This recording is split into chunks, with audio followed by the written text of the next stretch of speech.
+2 வகுப்பு விடைத்தாள் மதிப்பீடு குளறுபடியை தொடர்ந்து சிபிஎஸ்இ தலைவர் மற்றும் செயலாளர் ஆகியோர் பணியிட மாற்றம் செய்யப்பட்டிருக்கிறார்கள்.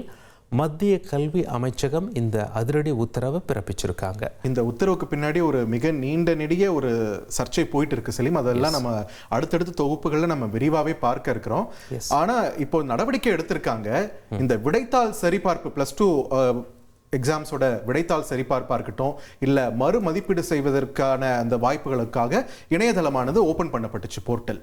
இன்னையிலிருந்து வர 6ஆம் தேதி வரைக்கும் மறு மதிப்பீட்டிற்கு விண்ணப்பிக்கலாம்னு தெரிவிக்கப்பட்டிருக்கு.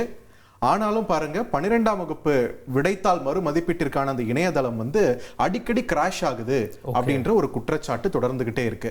ஸோ இதுக்கு சிபிஎஸ்இ தரப்புல இருந்து ஒரு விளக்கம் கொடுக்கப்பட்டு அவங்க தரப்புல இருந்து ஒரு குற்றச்சாட்டு முன்வைக்கிறாங்க. வெப்சைட் நல்லா தான் இருக்கு, அதை சீர்குலைக்க சிலர் முயற்சிக்கிறாங்க அப்படின்னு சொல்றாங்க.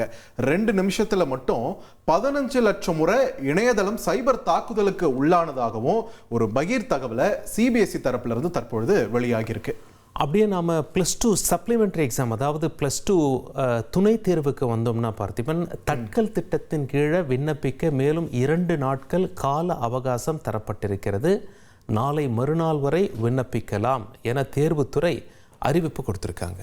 ரைட். ஸோ பள்ளிக்கல்வித்துறையில் ஒரு சிபிஎஸ்இ பள்ளிகள் அந்த சம்பந்தமான அந்த துறையில் பார்த்தீங்கன்னா ஒரு பெரிய சர்ச்சைகளும் அதை தொடர்ந்து சீர்திருத்த பணிகளும் முன்னெடுக்கப்பட்டிருக்கு அப்படின்றது பார்க்க முடியுது.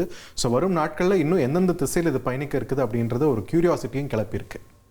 1,30,00,000 மனங்களை வென்ற தந்தை டிவி யூடியூப் சேனல். தவிர்க்க முடியாத தம்ப்நெயில், கலக்கலான கான்டென்ட்ஸ். நீங்களும் இந்த குடும்பத்தில் இணைய இப்பவே சப்ஸ்கிரைப் பண்ணுங்க. அசுரபலம் கொண்ட எங்கள் டிஜிட்டல் கரங்களில் உங்கள் விளம்பரங்களை சேர்க்க வாட்ஸ்அப் பண்ணுங்க. 8939888838. Email advttv@dttv.in.